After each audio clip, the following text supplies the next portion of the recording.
gì tiền bãi như này. Xin có muối giá này chứ. Đây.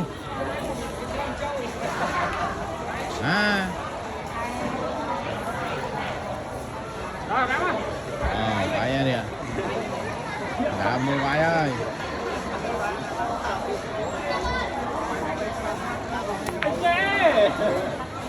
Đây cái gì phi á? Vãi này, vãi ơi. Trâu không? Hiện nay cái gì?